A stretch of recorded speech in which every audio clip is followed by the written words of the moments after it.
Danke bafethu, welcome back to Nkulisoko. Ngicela ningakhohlwa ukulike and subscribe. Khanyisa Mayo bafethu ukhulumile-ke ne-Kaizer Chiefs laphana after ukukora kwakhe ku-first game yakhe ku-Kaizer Chiefs. I mean, it was a dream start for yena umfowethu because siyazi ukuthi ubabakhe naye uke wadlala laphana ku-Kaizer Chiefs. So he could not wish for a better start obvious for i-Kaizer Chiefs ukuthi i-career yakhe iqale ngegoli. First game of the season yakhe, first game ever ku-Kaizer Chiefs yakhe Marumo Galanti akwazi ukushaya igoli laphana e-home game nge-Kaizer Chiefs. So obviously-ke siyazi ukuthi Marumo Galante kwazile ukubuya ekugcineni yashaya igoli elihle kakhulu. Final whistle-ke i-Kaizer Chiefs yaphela ngo-1-1, but-ke uMarco uthatha ama-positives laphana. Didn't play really well, he was offish, but ukwazile ukuthola igoli, which is very important. So now amagama akhe uthi ufile kahle kakhulu going into the game laphana. Uyasho ukuthi beloku etraina kanzima for i-Kaizer Chiefs until-ke wazoba ku-match day squad. Uyasho ukuthi everyone at the club nje bayamsapota laphana since afikile ku-Kaizer Chiefs, uthi into ayijabulela kakhulu leyo noma uyabonga overall.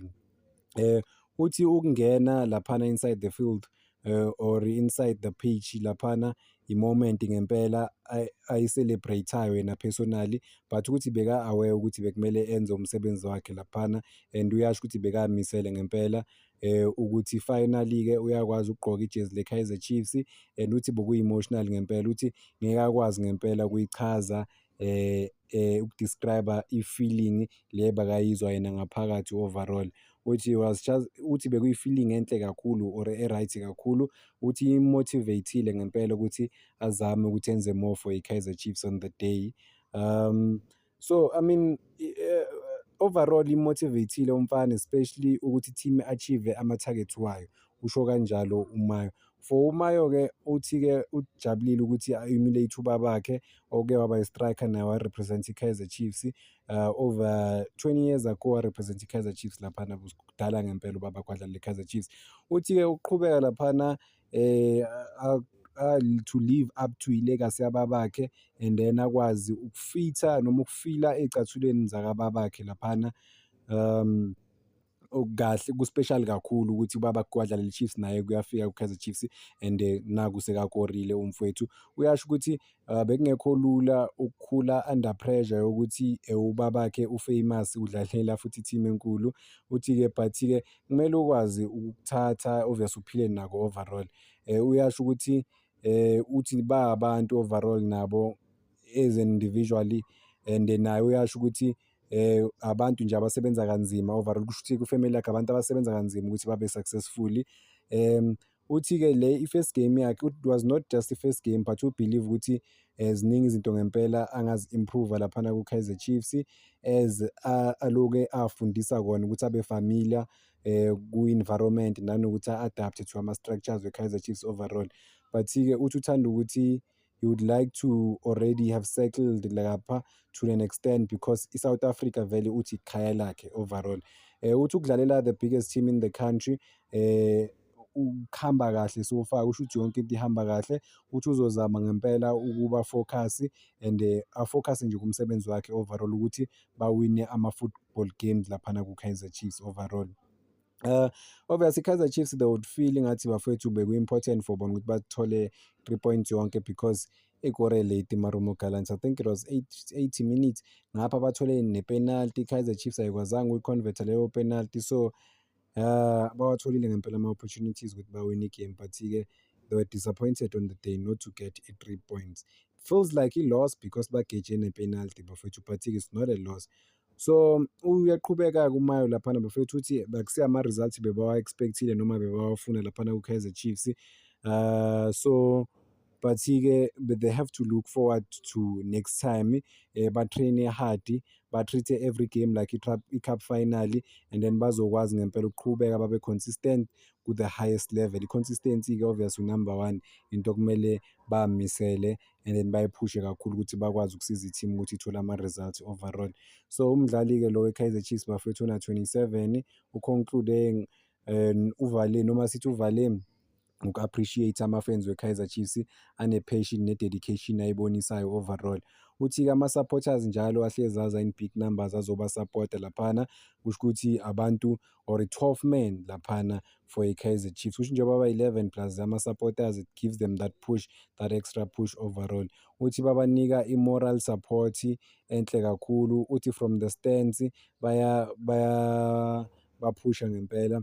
So uthi aba-encourage ngempela ukuthi they have to keep coming to watch bona laphana, ba-realize ama-ambitions wabo together laphana.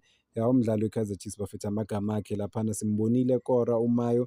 I think njengoba ngike ngakhuluma ngoMayo earlier on, ngasho ukuthi le goli leli libaluleke kakhulu for uMayo because lizomnika i-confidence going forward laphana ku-Kaizer Chiefs, but uzoyidinga i-support kwamanye ama-player ukuthi baphushane bona as i-team ukuthi bakwazi ukuphusha ukuthi i-Kaizer Chiefs nayo ikwazi ukuthola lama-results lawo awafunayo or uku-achieve le success eyifunayo this season. Asazi what is the definition of i-success for i-Kaizer Chiefs this season, but yeah, overall they just have to push bafethu, push really hard ukuthi bathole lezi zinto lezi abafisayo this season as i-Kaizer Chiefs overall. I mean, uMayo, he might be the focal point to i-Kaizer Chiefs ukuthi akwazi nayo ukuyiphusha laphana up front, ukuthi mebebheke umuntu ozobashayela amagoli bamthembe naye uMayo ukuthi okay, ukhona uMayo laphana phambili, umuntu abangamthemba ukuthi uzokwazi ukubashayela amagoli. So but it's not gonna be easy because she pressure. I think into ebashaya ama-player we-Kaizer Chiefs i-pressure overall. Akukho lula ukudlalela i-Kaizer Chiefs because you always know ukuthi i-reaction ikuzothiwani laphana kuma-online. Every game, every tackle, every pass, every miss. Gaston Sirino naye obviously-ke under pressure enkulu bafowethu njengoba miste i-penalty. I mean one mistake nje mawuphoxa ama-fans we-Kaizer Chiefs and then kuba inkinga kakhulu laphana because they don't wanna be disappointed. They know ama-bragging rights if they don't win, if their team yabo ayenzi kahle, because ukukhuluma at the end of the day ukuthi ama-fans vele ayakhuluma.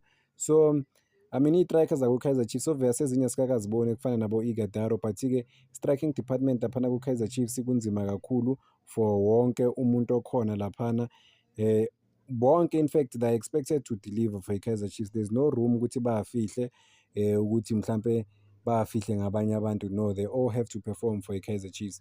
But uMayo right path overall, uqala ilo yakhe ngegoli, but it's not just yena kuphela bafethu uqale ngegoli, even noSilva uqale ngegoli laphana ku-Kaizer Chiefs. NoMayo manje uqala ngegoli, asazi u-Ighodaro yena meqala uzoqala ngegoli or ngeke aqale ngegoli yena overall. But yeah, izi-strikers ze-Kaizer Chiefs ezobe zibhekwe kakhulu bafethu ukuthi zizokwazi uku-inspire izinto, uku-inspire i-team to greater heights this season ukuthi bakwazi ukuthola ama-results overall. It's not gonna be easy, but uMayo ushilo uthe they have to take one game at the time and ba-treat-e i-game njenge-cup final. Amagama important kakhulu lawo ukuthi ngempela baphushe, but at the same time ba-treat-e every game like i-cup final because I mean it's just 90 minutes. If they can approach every game ngaleso style leso, bazoba ne-chance ngempela ukuthi bakwazi ukuthola ama-results for i-team overall. It's not gonna be easy. It's gonna be exciting, electrifying for i-Kaizer Chiefs. They have to get ama-results. Thank you bafethu, ngicela ningakhohlwa uku-like and subscribe, making sure ukuthi le page ifika ku-15,000 subscribers.